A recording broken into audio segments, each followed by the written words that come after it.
Fucking Facebook. This is what I think of you.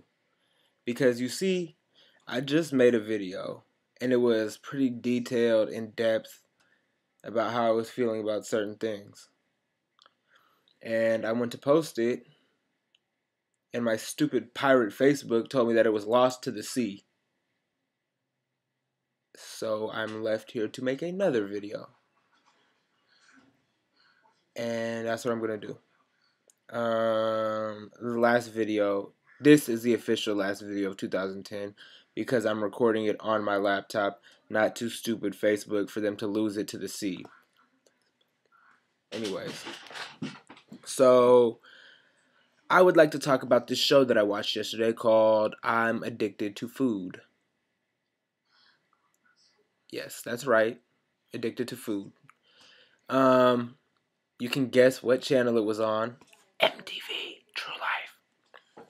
Unfortunately, MTV has ceased to amaze me with some of the stupid topics that they come up with. And this whole addicted thing, like, people just, they use addicted as a handle. Like, they put it on anything. Like, I'm addicted to making Facebook videos. No, I'm not. I just like to make Facebook videos, and I think it's fun, and I think it's a nice way to waste your time when you watch them, if you watch them. You watch them. Don't lie. I know you watch them. You wait for them, too. I know that. Yeah, you didn't think I knew that, did you? But I'm inside your head. I'm inside your mind right now as we speak. Yeah.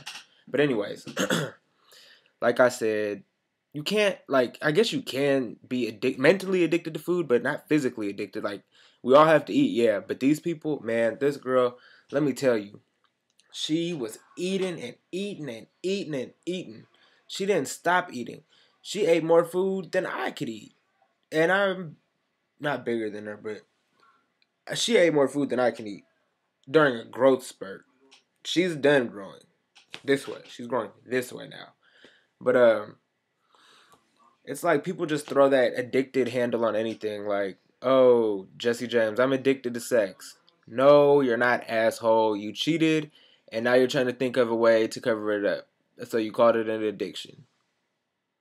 It didn't work for you, though, because you're still got left. Anyways, yeah, it was pretty ridiculous. She ate like a fucking horse. She was rude as hell when she was trying. She lied to her mom about going to school so that her mom would watch her daughter and she could go out and eat. And she didn't see anything wrong with this. Mind you, she knows that she's on TV. And she knows that this is being recorded. And she knows that this is going on national TV.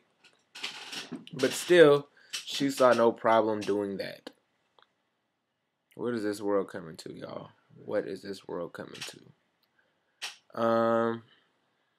What else did she do? Oh, she had a family party, right? And, well, she didn't have it, but she went after work. After she ate like 50 million things from a Chinese restaurant at work, and then complained about how she hadn't eaten all day. Like, maybe she has a thyroid problem. I don't know. Her hypothalamus is messed up. Maybe. It could be, and that should probably be checked. Because there's no way you could eat that much and still think that you're hungry. But, she went to the family party and everything, and then she makes a plate, and you think like, oh, okay, you know, that's not too much, you know, it's kind of a lot, but it's a family party. We all overdo it at the get-togethers just a little bit. No, that wasn't her plate. She stuck that plate in the refrigerator and got another plate and proceeded to make more food. And she stated that the plate in the refrigerator was just in case, after her second plate of eating, that there was no more food that she wanted, so she could go get the plate out of the refrigerator. Do you know how greedy you look right now on TV? Have you no shame? I mean, damn. Damn. Anyways, so after Anime did all that crazy stuff, her friends were trying to tell her, like, you know, you need to calm down with the food and da-da-da-da. She's doing a photo shoot because she's a singer. And she proceeds to tell America that saran wrap is not just for food. You could take it and wrap it around your gut to keep everything in, too.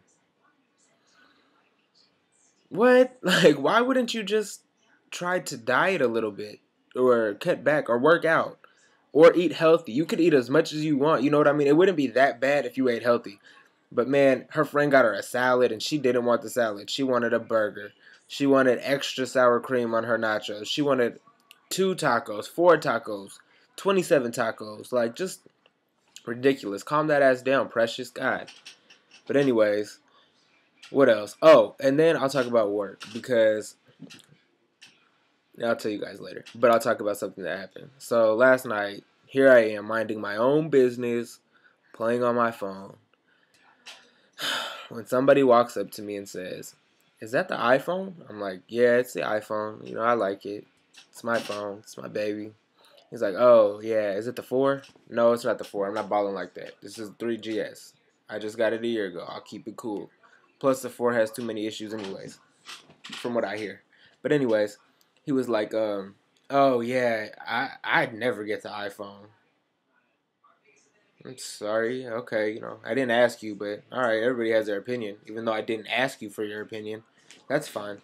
And he's like, you know, I'd never get the iPhone. I have the new My Touch from T-Mobile and da da da da. And I was like, oh, that's cool. You know, I don't know too much about that. He's like, yeah, with the iPhone, you guys have to be on Wi-Fi to do FaceTime. He's like, I can do FaceTime anywhere. All right, that's cool. You know, and my FaceTime, you know, you guys, if you're not on Wi-Fi, then it just doesn't work. I can FaceTime somebody right now, standing right here, and I'm not even on FaceTime. All right, sir. Well, go FaceTime somebody. And he just kept going on. And the more I'm thinking about it, sir, you better be FaceTiming somebody all the time because, see, I had T-Mobile before. And I know that their regular service sucks ass. Okay?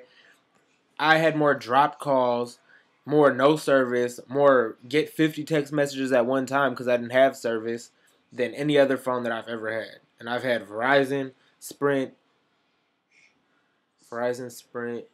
T-Mobile, and AT&T. What other phone companies are there to have? That's all of them, I think. I had Metro, but it's neither here nor there. But I was like, you know, T-Mobile did me so dirty with their service. I called one time because I never had service in the house, and I was so frustrated because I couldn't text, I couldn't talk on the phone. I was in high school. You know, I like to talk on the phone late at night and everything. Couldn't talk on the house phone because my mom would look and see that somebody was on the phone. So I needed my cell phone. Did it work for me? No. So I called T-Mobile to voice my complaint. And the lady told me that if I wanted my phone to work, I had to go 10 feet outside of my front door. And in that spot, that's where I had service.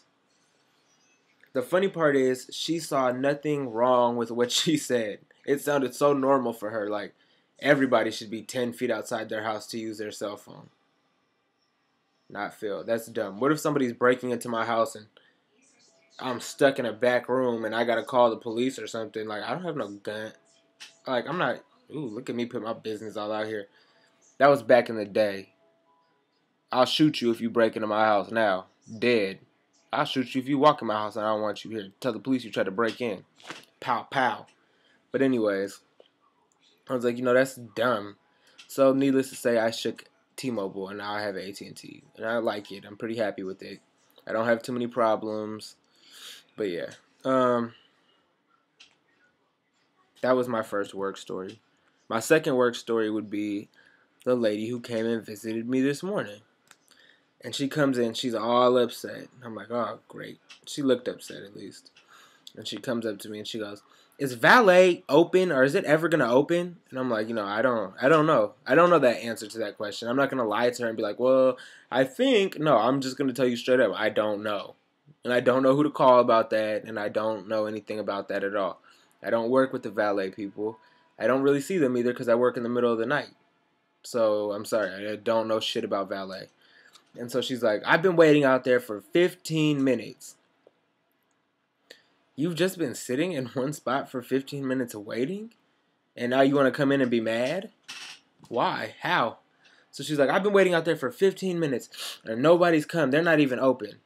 So basically you just answered your own question because you asked me if they were open. And you know that they're not open. Anyways. And she's like, well, I need to park. And I was like, well, you can park in that parking lot over there. And she goes, oh, it's open? Yes. Well, you guys don't have a sign saying it's open. You're right, we don't. But we also don't have a sign saying it's closed. And usually the cars And the people moving around inside that parking lot are a pretty good hint that the parking lot is open. I don't see, like, I'm a risk taker myself, but I don't call it going out on a limb to assume that if I see, like, I don't know, 15, 20 cars parked inside of a parking lot and people getting in and out of them and walking around, I wouldn't assume that it was closed, nor would I assume it to be too much of a risk to assume it to be open. That's a lot of assuming right there. It is. Hope you guys could follow on to that and pay attention. Hope I didn't lose any of y'all. But my mind is like a labyrinth. It's twisted and it's intricate, and it gets right down to the point where I need to be. But that's how Phil works. That's how I operate. Check out my new designs, y'all. Shit is hot, right? It is. Don't lie. But yeah, with all that being said, that's all I have to say. Well, 2010, what a whirlwind you've been. It was nice knowing you, nice being involved with you, and I'm ready to meet 2011, see what you have to hold for me. Everybody, I hope you guys have a safe New Year's, and if I see you sometime after 12, I hope it's because you're coming to visit me, not because you've done something stupid, or you got hurt somehow, or you drank too much, or you were drinking and driving and got in an accident, because drinking and driving is unfucking acceptable. That's stupid. There's no reason for it. Don't be cheap. If you're that drunk, take a taxi cab, because the $20 to $50 it might take you to take that cab is worth a lot less than the life of the person that you could take, or your life, or anybody else's life that could be involved with the accident that you could possibly get in being drunk. With that being said, everybody, have a wonderful, fun, safe New Year's. Deuces.